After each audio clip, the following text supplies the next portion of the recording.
Hello दोस्तों, नमस्कार। मैं विवेक दुबे आपका स्वागत करता हूँ आपके इस चैनल पे जिसका नाम है वीएफएक्स वाला ज्ञान। देखिए, आज के इस वीडियो में हम बात करने वाले हैं वीरे में यूनिवर्सल सेटिंग होता क्या है इसके बारे में। देखिए, वीरे में यूनिवर्सल सेटिंग का मतलब है एक ऐसा सेटिंग जो लगभग हर तरह के इमेज के लिए बेहतरीन काम करे। इसे इस्तेमाल करना भी बहुत आसान है क्योंकि इसमें आपको कोई ज़्यादा चेंजेस नहीं करने पड़ते। यहाँ मैं इसको आपको बहुत ही सरल तरीके से बताने वाला हूँ, इसलिए आप इस वीडियो को पूरा देखें अगर आप 3ds मैक्स सीखना चाहते हैं अच्छे से, और स्पेशली अगर आप इंटीरियर डिज़ाइनर हैं या फिर अगर आप आर्किटेक्ट विजुअलाइज़र हैं, तो फिर आपके लिए वीडियो फ़ायदेमंद हो सकता है। तो देखिए, सबसे पहले अगर हम बात करें तो यूनिवर्सल सेटिंग होता क्या है, इसको समझना पड़ेगा। यूनिवर्सल सेटिंग जो है वो वीरे की एक डिफ़ॉल्ट सेटिंग है, इसलिए ही हम इसे यूनिवर्सल सेटिंग कहते हैं।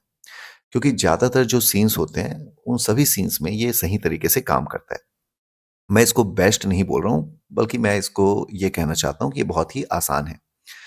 ऐसा भी नहीं है कि इससे आपको बहुत जल्दी रेंडर आउटपुट मिल जाएगा। अगर आप एक्सपर्ट हैं, तो आप सेटिंग्स को और अपने तरीके से ट्विक कर सकते हैं, चेंज कर सकते हैं और कम समय में भी वैसा ही रेंडर पा सकते हैं। लेकिन सेटिंग का फ़ायदा ये है कि आपको बिना किसी मेहनत के गारंटीड अच्छा रिज़ल्ट मिलेगा। तो चलिए इस सेटिंग के जो फ़ायदे हैं ना, उसकी बात करें। तो सबसे बड़ा फ़ायदा ये है कि आपको ज़्यादा दिमाग नहीं लगाना पड़ता। आपको रेंडर क्वालिटी और स्पीड को बैलेंस करने के लिए बहुत सारे पैरामीटर्स जो होते हैं ना, उसको बदलना नहीं पड़ता। दूसरा फ़ायदा ये है कि ये हर एक जगह फिट है।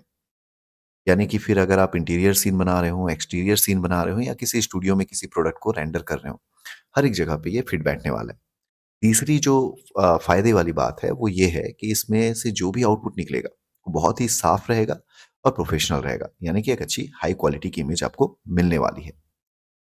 तो इसमें जो हम जानेंगे जो बहुत ही ज़रूरी है जानना, वो है आपका प्रोग्रेसिव इमेज सैंपलर का नियम।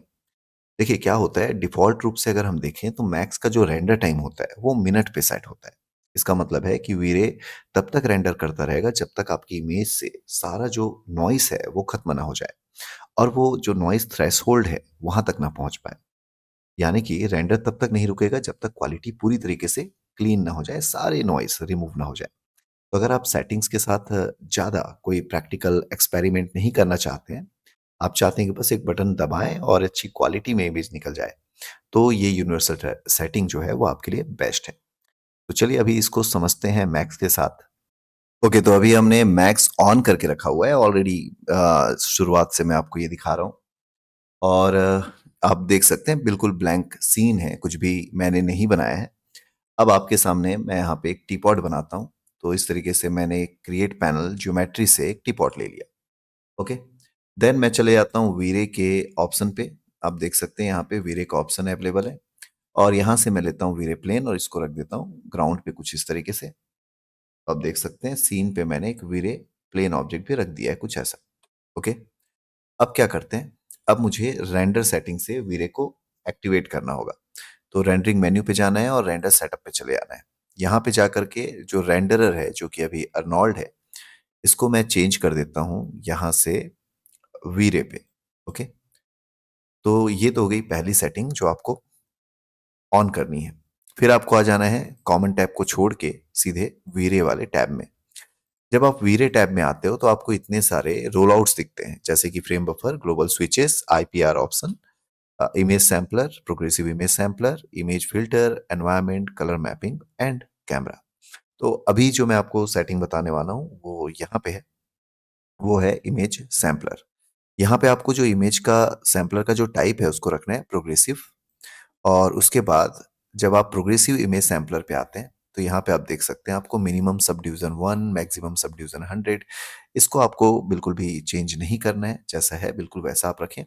इसके अलावा ये जो आपका मैक्सिमम रेंडर टाइम है, ये मिनट में दिया हुआ है, यानी जब तक आपका इमेज पूरी तरीके से क्लियर ना हो जाए, तब तक अ, आपका रेंडर जो है वो होता रहे। तो आप इसको भी बाय डिफ़ॉल्ट ही रखें। इसके अलावा यहाँ पे देख सकते हैं नॉइज़ का थ्रेशोल्ड है।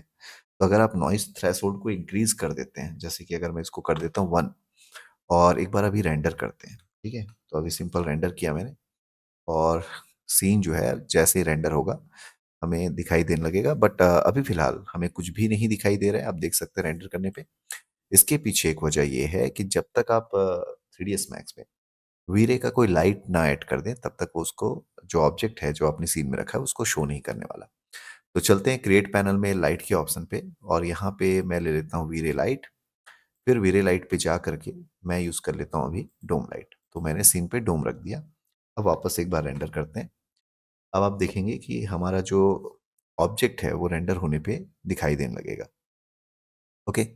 पर ये जो ऑब्जेक्ट है रेंडर तो हो चुका है, आप देख सकते हैं पूरी तरीके से रेंडर कंप्लीट हो चुका है। पर इसमें आपको नॉइज़ दिखाई दे रहा है। जी हाँ, इसी नॉइज़ की मैं बात कर रहा था कि कैसे हम इस नॉइज़ को रिमूव करेंगे। तो चलते हैं आगे के प्रोसेस में। तो नॉइज़ रिमूव करने के लिए जो नॉइज़ थ्रेशोल्ड है जिसकी वैल्यू 1 है, इसको आप सेट कर सकते हैं 0.005 पे या फिर 0.01 पे।